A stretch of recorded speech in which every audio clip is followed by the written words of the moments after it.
폭락장에 또는 큰 하락장에서 단기 매매로 또는 눌림목 매매로 과연 수익 내는 게 가능할까요? 대부분 사람들이 아무리 눌림목 매매를 위주로 하거나 아무리 단기 매매를 많이 하는 분들이어도 폭락장에서는 어쩔 수 없이 크게 손실 볼 수밖에 없다, 보통 이렇게 보시는 분들이 많은 것 같습니다. 그래서 제가 한번 최근에 가장 크게 폭락했던 작년 3월이죠. 약 지수가 30% 넘게 폭락했을 때 그 당시에 수익 내역을 공개해 드리도록 하겠습니다.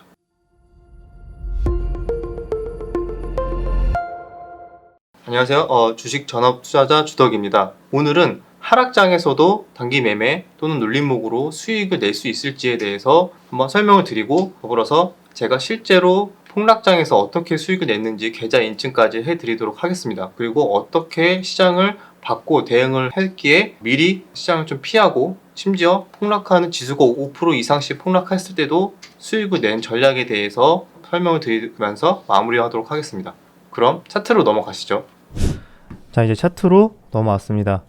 이날 지금 이게 현재까지의 차트인데 작년 3월 기준이 바로 이 구간입니다. 보기만 해도 굉장히 아찔합니다. 여기서 보시면은 3월 달에만 35% 정도 빠졌고요. 코스닥 기준입니다. 그리고 나서 다시 남은 한 3월 달에 한 일주일 정도는 뒤에는 반등이 좀 나오면서 마무리가 됐었고요. 이렇게 급락을 할 때 계좌 인증 제 내역입니다. 그래서 조회 누르면 이렇게 나오죠.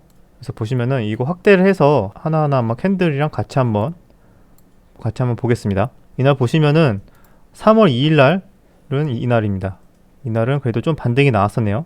2% 정도 반등이 나왔고, 그리고 나서 한 4거래일 정도까지는 4거래일, 5거래일 정도까지는 그래도 이때까지네요. 이때까지는 그래도 괜찮았습니다. 기술적 반등 구간이었네요.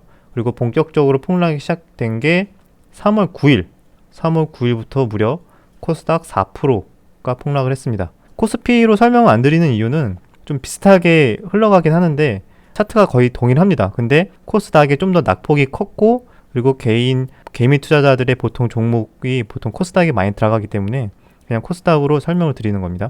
4% 폭락을 했네요. 9일날 보시면은 뭐 큰 수익은 아니지만 그래도 50만원 정도 수익을 냈고요. 그리고 10일날은 약 반등, 그래서 수익 130만원.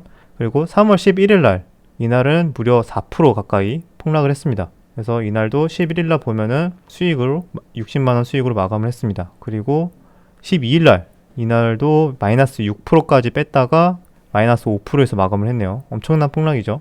그래서 이때도 100만원 정도 수익으로 마감을 했고요. 그 다음날 13일날 거의 엄청나게 공포를 줬습니다. 마이너스 13%까지 가면서 사이드카 서킷 다 걸리면서 그날 엄청나게 패닉을 줬던 그랬던 기억이 있는데, 마이너스 13%까지 뺐다가 마이너스 7% 마감. 그래서 13일날 보면은 이날도 수익 마감. 그리고 그 다음날 또 마이너스 3.7% 마감. 이날도 거의 약수익 마감했습니다. 그리고 17일은 반등. 그래서 수익 무난하게 마무리했고요. 그런데 이날 18일은 마이너스 5.7% 빠졌는데 이때는 좀 손절이 나왔네요. 그리고 나서 19일날 이때가 거의 마지막 클라이막스 때죠. 이때도 마이너스 13%까지 뺐다가 마이너스 11%대로 마감을 했는데 이때도 170만원 수익으로 마감했습니다. 그리고 그 이후로는 좀 반등이 나왔죠. 그리고 나서 그 이후로도 무난하게 수익을 내면서 마감을 했습니다. 그래서 3월 달에 약 2천만원 정도 본 계좌에서 단타 계좌 1번에서 수익이 이 정도 났고요. 그리고 서브 계좌에서도 보시면은 비슷합니다. 이따 3월 달만 이렇게 조회를 한 거고요. 보시면은 이때도 비슷하게, 이거는 오히려 단타로 들어간 건 아니고 오히려 더 수익 개념으로 좀 들어간 게 있어요. 근데 이때는 좀 더 며칠씩 가져가진 않았고요. 그래서 하루 이틀 정도로만 대응을 하면서 전략을 좀 수정을 했던 기억이 있습니다. 그래서 어쨌든 서브 계좌도 약 500 정도 수익을 내서 본 계좌 2,000에 서브 계좌 500, 거의 2,500 정도 수익을 냈던 계좌 내역입니다.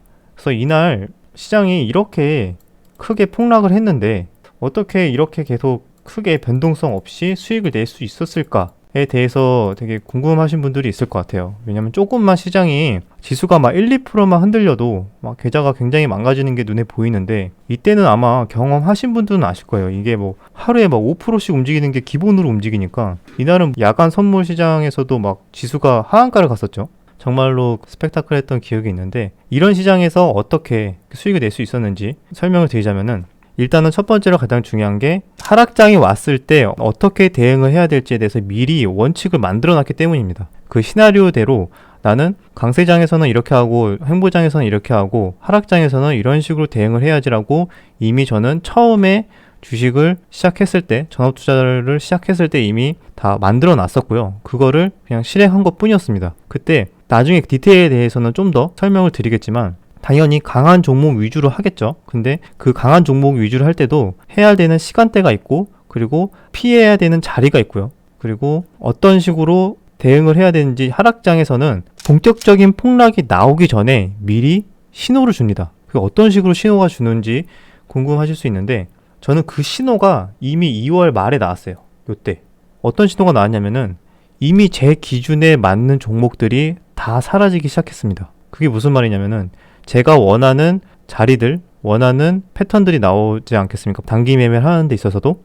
근데 이미 이 정도 하락을 하니까 제 기준에 맞는 종목들이 하나 둘씩 다 사라집니다. 그래서 어느 순간 보니까 매매를 할 게 없는 거예요. 그러니까 당연히 관망을 하게 되는 겁니다. 자연스럽게.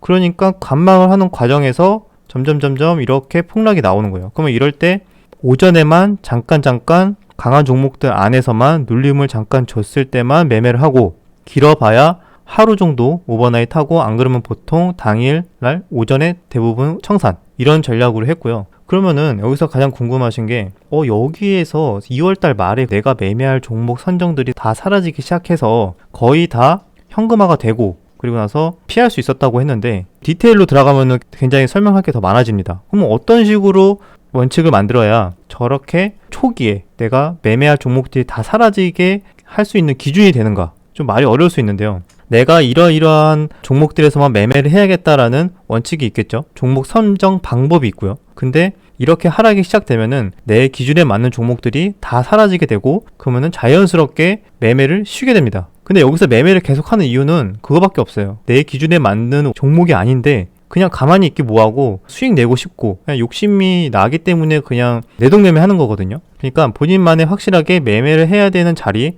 안 해야 되는 자리 이런 것들을 하나 둘씩 다 원칙들을 만들어 놓다 보면은 이렇게 하락장이 시작되면은 자연스럽게 그런 종목들이 다 필터링이 됩니다. 그렇게 다 필터링이 되면은 하고 싶어도 할 게 없어요. 그러다 보면은 하락장을 자연스럽게 이렇게 피할 수가 있거든요. 그러면 하락장을 이렇게 피하게 되면은 자연스럽게 물린 종목이 없으니까 하락장에서도 강한 종목에서만 잠깐씩만 먹고 나오고 그런 식으로 하면은 단기 매매가 이렇게 폭락하는 와중에서도 충분히 수익을 낼 수 있는 전략이 됩니다. 꼭 굉장히 강한 종목에서만 돌파 매매, 스케일, 초스케일 뭐 이런 것만 해야지만 수익 내는 게 아니라는 거를 좀 설명드리고 싶었고 저는 이제 앞서 설명드렸듯이 거의 눌림목 매매로 하기 때문에 굉장히 하락장에선 취약할 수 있다라고 생각하시는 분들이 있어서 제가 이렇게 하락장에서도 수익을 낼 수 있다라는 걸 좀 보여드리고 싶었고 그러기 위해서는 본인만의 하락의 전조 증상을 미리 알 수 있는 원칙들과 그런 패턴들을 숙지를 해야 된다라는 걸 설명드렸습니다. 여기까지 설명이 조금 길어졌으니까 미리 폭락장의 전조 증상을 알 수 있는 방법에 대해서는 다음 영상에서 자세히 한번 다뤄보도록 하겠습니다. 여기까지 시청해 주셔서 감사드리고요. 유익하셨다면 구독과 좋아요, 댓글 부탁드리도록 하겠습니다. 감사합니다.